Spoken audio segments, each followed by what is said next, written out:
Hey guys, Alex from 7th Hour Films back again with Fullmetal Alchemist Brotherhood. Last time around we had The Adult's Way of Life, where basically, what all happened?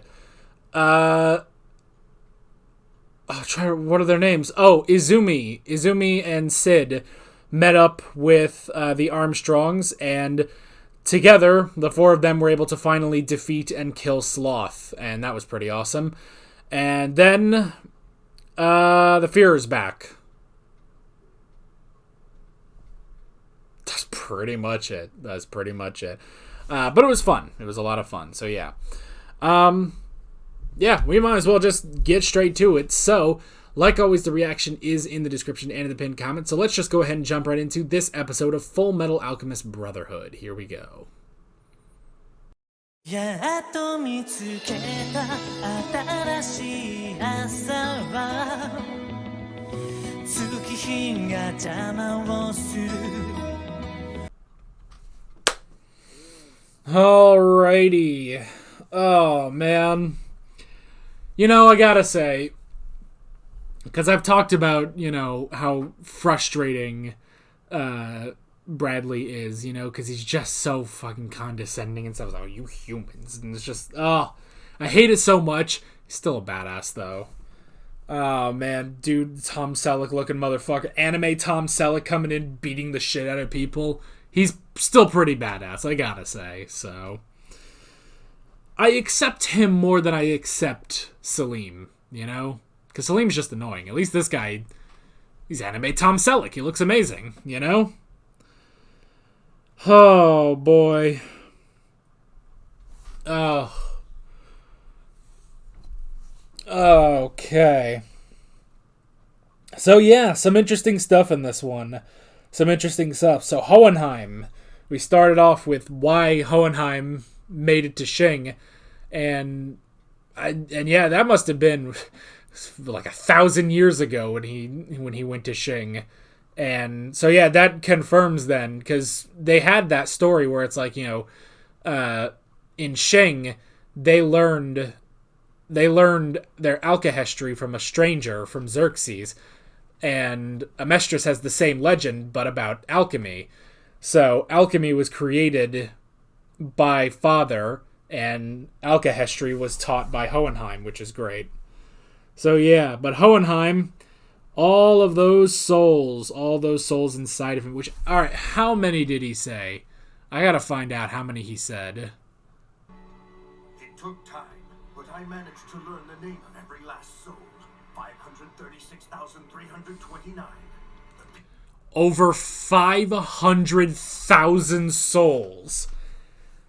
He talked with each one of them.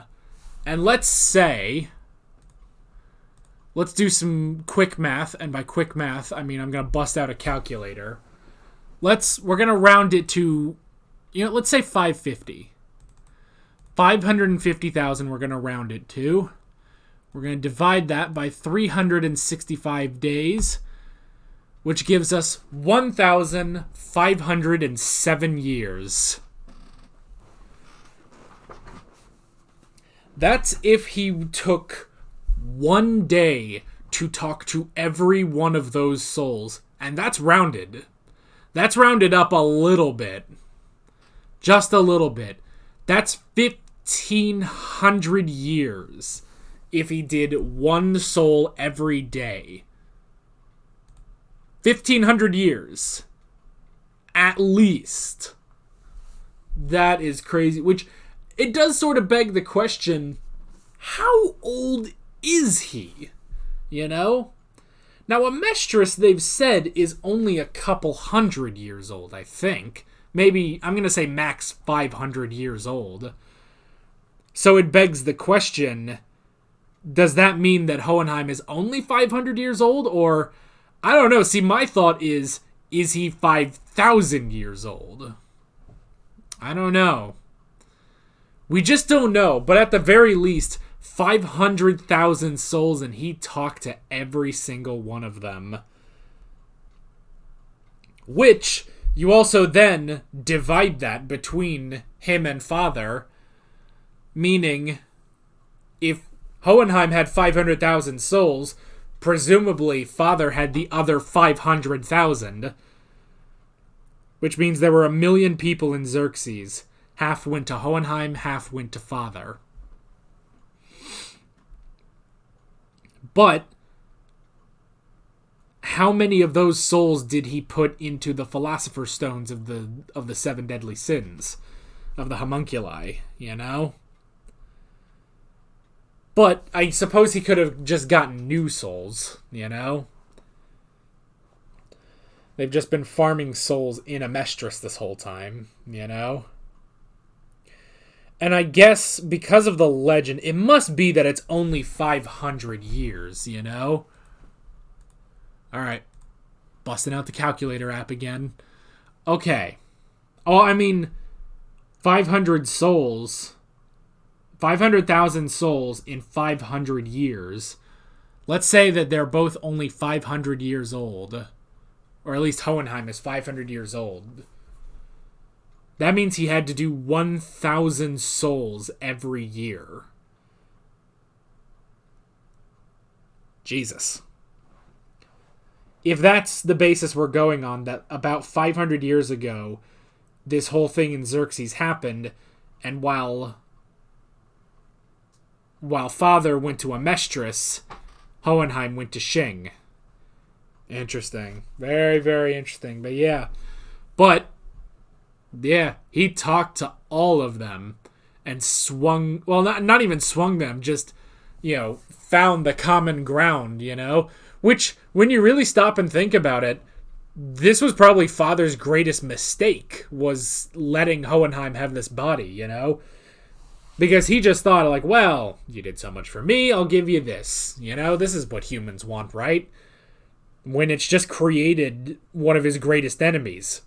Granted, that also did give him 3 tributes, you know? 3 sacrifices in himself, Ed, and Al. So... And then,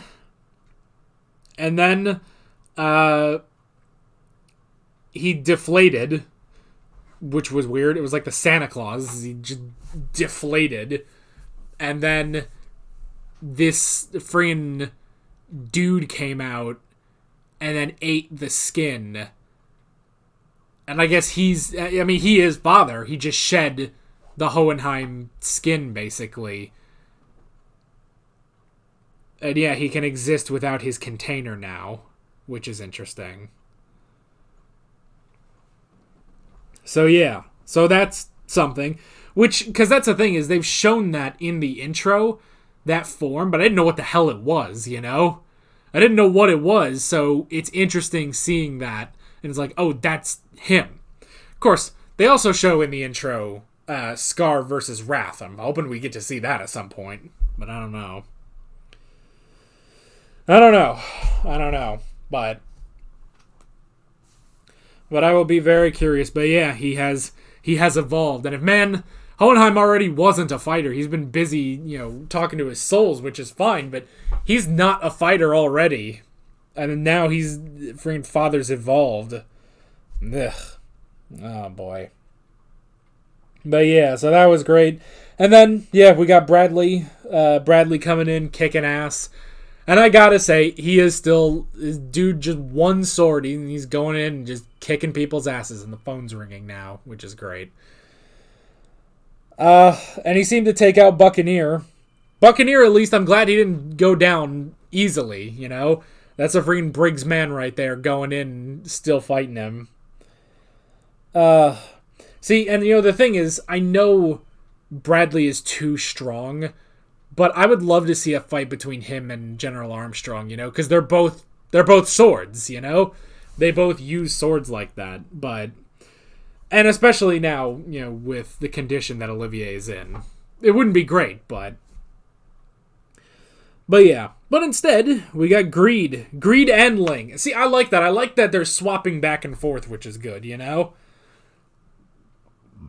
Oh, excuse me. So yeah... Greed and Ling are fighting him, which was nice. And again, it's the only person who right now can fight Wrath. But The problem is, we've also seen Greed get his ass kicked to Wrath, so... Luckily, he's got Ling Yao this time, but we'll have to see. And then Fu showed up, which was great.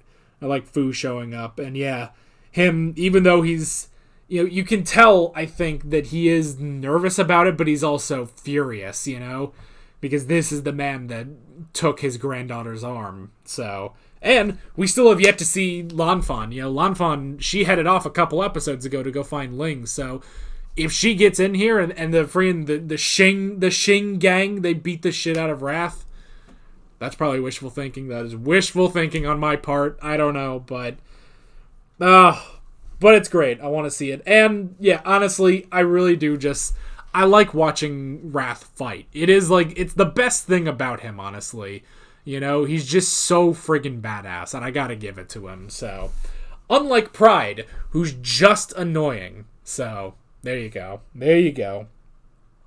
But yeah. But really, really good stuff. Really interesting, and I'm very excited to see where we are going next time. But that is basically it. With all that being said, I'm Alex from 7th Hour Films, and I will see you guys next time. Take care. Alright guys, thanks for watching this video. There's a bunch of links on screen if you want to go click around any of those. There's a playlist for all of my Fullmetal Alchemist Brotherhood reactions, as well as another video you can go click on if you want. There's also a subscribe button and a Patreon button on screen, as well as other links in the description if you want to go check out any of those. See you guys later.